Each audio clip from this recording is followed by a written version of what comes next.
My name is Elena Brooks. I'm 40 years old, and if you asked most people in my family to describe me, they'd probably say things like quiet, reliable, or the one who always has it together. None of them would say important. None of them ever had. I built my life carefully, brick by brick. I run a small accounting firm downtown, nothing flashy but steady, predictable. Numbers don't raise their voices or twist your words into jokes. Numbers behave when people don't. Most evenings, I come home, kick off my heels, make tea, and sit in silence that feels earned. I do have a boyfriend. His name is Marcus. He travels a lot for work, which is probably why we work. He once told me, gently, "You don't owe anyone access to you just because you share blood." I remember smiling, nodding, then changing the subject. At the time, it sounded dramatic.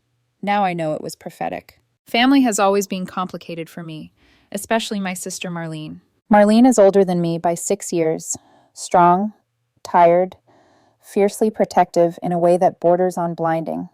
Her son Dylan is 20 now. His father disappeared before Dylan could form memories, and Marlene filled every role herself: provider, protector, defender, excuse maker. I don't blame her for how hard it was. I blame her for what she refused to see.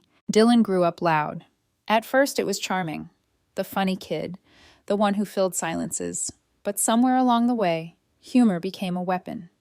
He learned that people laughed faster when someone else was the punchline. Family dinners turned into roast sessions, and Dylan always positioned himself at the center. No one stopped him. When he mocked our uncle's weight, people laughed. When he joked about our cousin's job, they laughed louder. When he teased me for being single, childless, married to spreadsheets, they laughed the hardest. I learned to smile thinly, to talk less, to give less. Still, hope is stubborn. When Dylan's 20th birthday approached, I decided, against my better judgment, to do something big. Not because he deserved it, but because I wanted to believe that kindness could redirect someone before it was too late. He'd been saving for a truck, scraping together money from a warehouse job and odd gigs. I told myself that something solid might change the way he saw the world, that maybe responsibility could grow where entitlement had thrived. So I didn't tell anyone. A week before his birthday, I walked into the dealership alone, signed the papers alone, paid in full. Black Toyota Tacoma, brand new. I watched it get detailed and imagined Dylan's face. Shock, gratitude, maybe even humility. The night of the dinner, Marlene's house was chaos in the way only family can be. Lasagna in the oven. Garlic bread burning slightly at the edges. Cheap wine.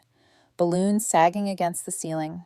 Laughter bouncing off walls already crowded with years of noise. When it was time for gifts, I handed Dylan a small box, just the keys. He stared at them, confused.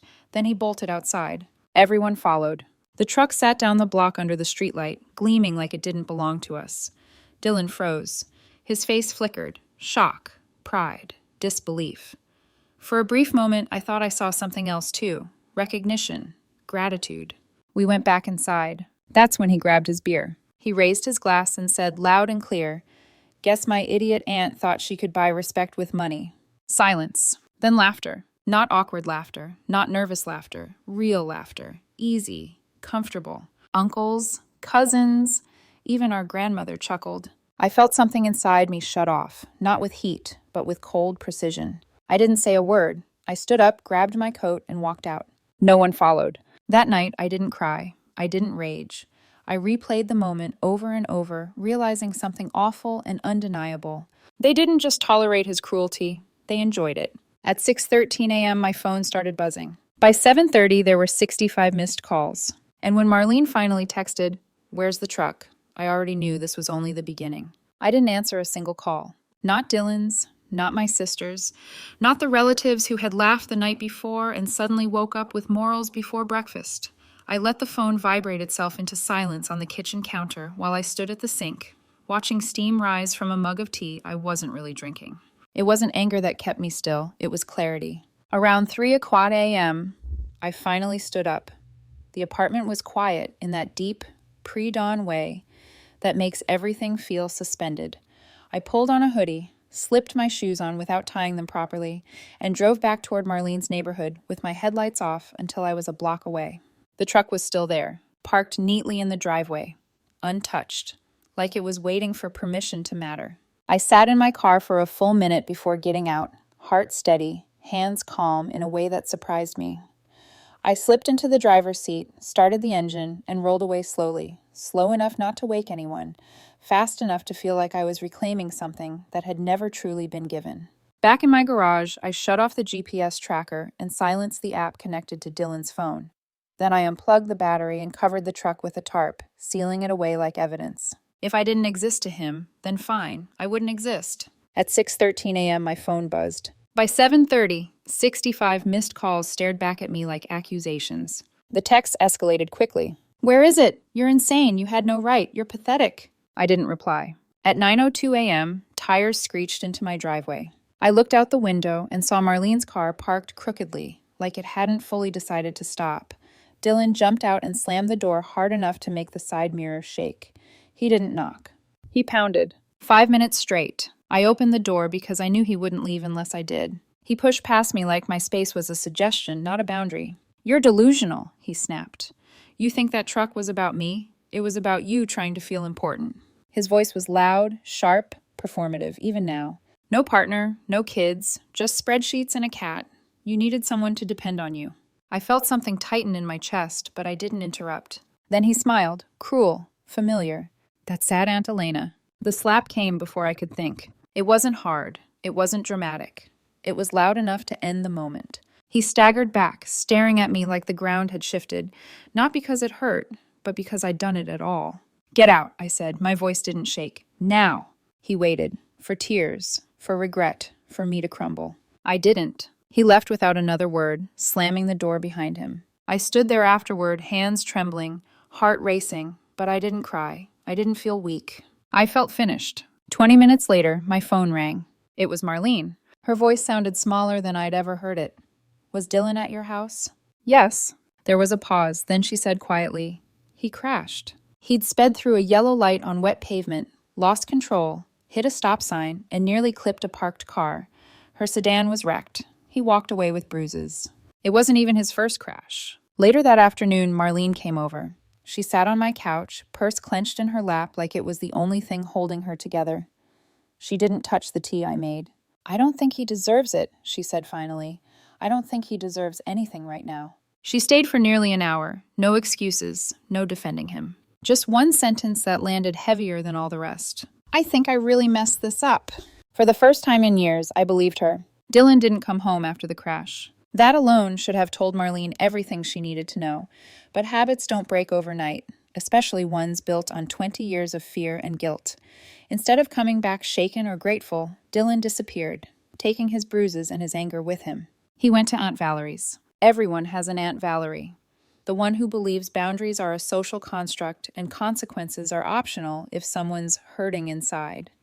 Valerie lived alone in a creaky house filled with wind chimes, crystals on every windowsill, and the constant smell of sage.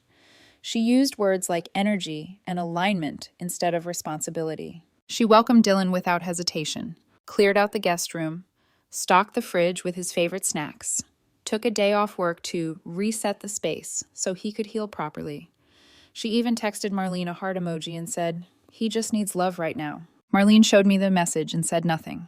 For once, she didn't defend it either. 3 days later, Valerie called again. Her voice was different this time, tighter, clipped around the edges. "He's been staying out late," she said, "coming home smelling like beer and fast food.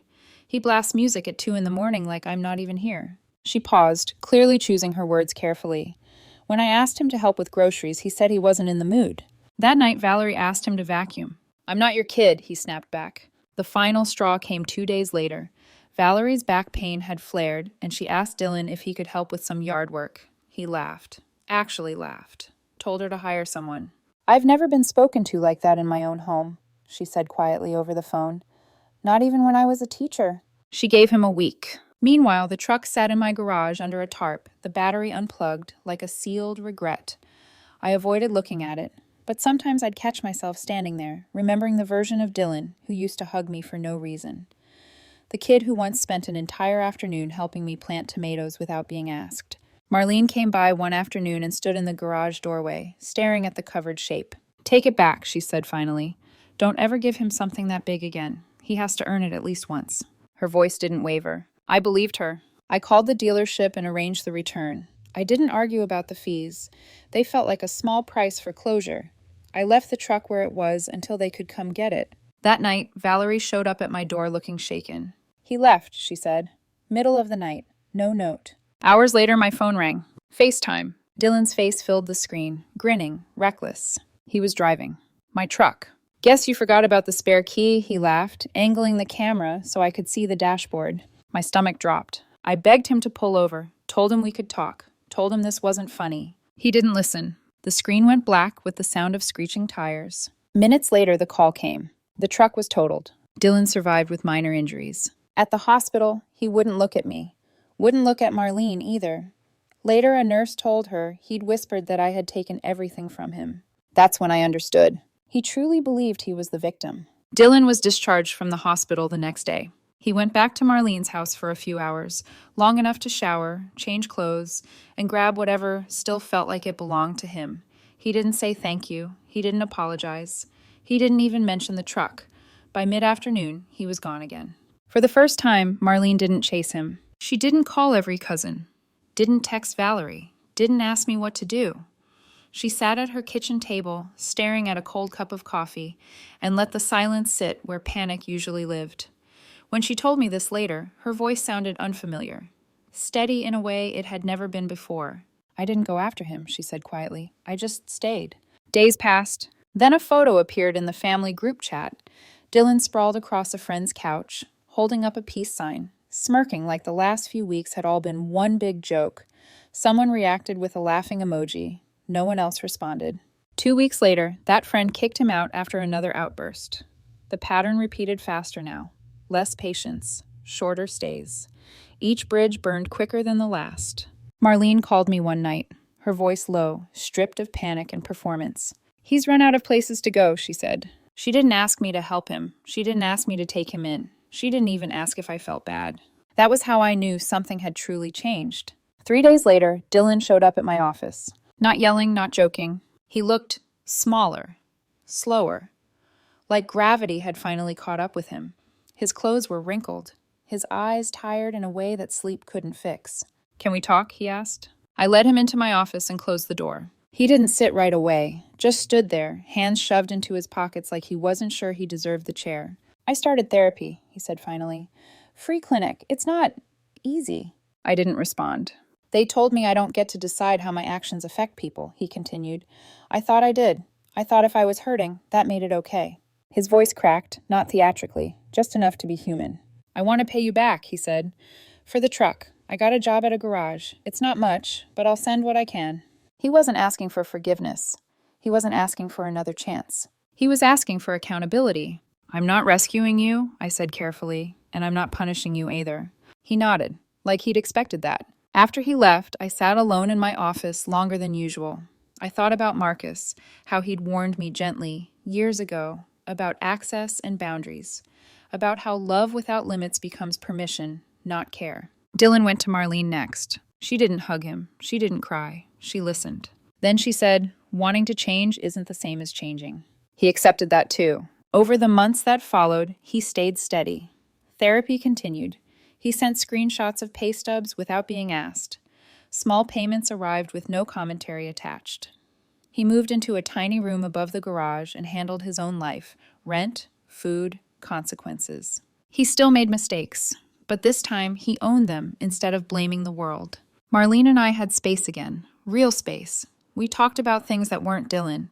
She admitted she'd built her entire identity around fixing him, and how empty that left her. Later, Dylan even agreed to meet his father, not for reconciliation, for clarity, and only in a therapy session. That alone told me how far he'd come. Almost a year later, he still doesn't have a car. He hasn't paid me back fully. I don't care. What matters is that he shows up now, one session, one paycheck, one honest choice at a time. The last time I saw him, he asked quietly, "You think we're good now?" I thought about it, really thought. "We're getting there," I said. And for the first time, I meant it.